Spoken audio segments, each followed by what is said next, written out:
Hello అందరికీ welcome to night routine blog. చాలా రోజులు అయిపోయింది నైట్ రొటీన్ బ్లాగ్ చేయక. డిన్నర్లోకి అయితే వంకాయ బజ్జీ ఇంకా దోశలు చేద్దాం అనుకున్నాను. ఒకే వంకాయ మా ఇద్దరికి సరిపోతుంది, చిన్న ఫ్యామిలీ కదా మేము. ఒక వంకాయ చూడడానికి చాలా బాగున్నా పైకి లోపలైతే పురుగులు ఖచ్చితంగా ఉంటాయి. ఒకసారి చెక్ చేసుకోండి అబ్బా.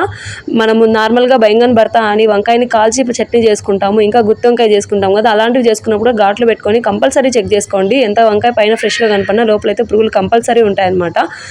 ఏ కూరగాయలు అయితే పురుగులు ఎక్కువ ఉంటాయి అనుకున్నామో అది వంకాయ అనమాట. ఇంత చిన్న చిన్న పురుగులు మనల్ని ఏం చేస్తాయి అనుకుంటే మీ ఇష్టం. ఇంకా మీ బాడీ అంత ఇమ్యూనిటీ పవర్ ఎక్కువ అయిపోతుంది పురుగులు తింటే, మీ ఇష్టం అండి. వంకాయ బజ్జీ అయితే ఇలా చేస్తాను, ఒకసారి ఇలా కూడా ట్రై చేయండి కుక్కర్లో. చాలా చాలా బాగుంటుంది. ఛానల్లో చాలాసార్లు కూడా చెప్పాను. నైట్ దోశలు ఏంటి అనుకుంటున్నారా, మేము ఇంతే. ఒకరోజు దోశలు, ఒకరోజు జొన్న రొట్టె, ఒకరోజు చపాతి, ఇలా అనమాట. నైట్ రైస్ తినడానికి మాకు శరీరం సహకరించదు.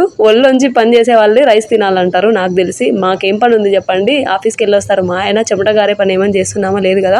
వీడియో నచ్చితే ఒక చిన్న లైక్ చేయండి, కామెంట్ చేయండి, సబ్స్క్రైబ్ చేసుకోండి.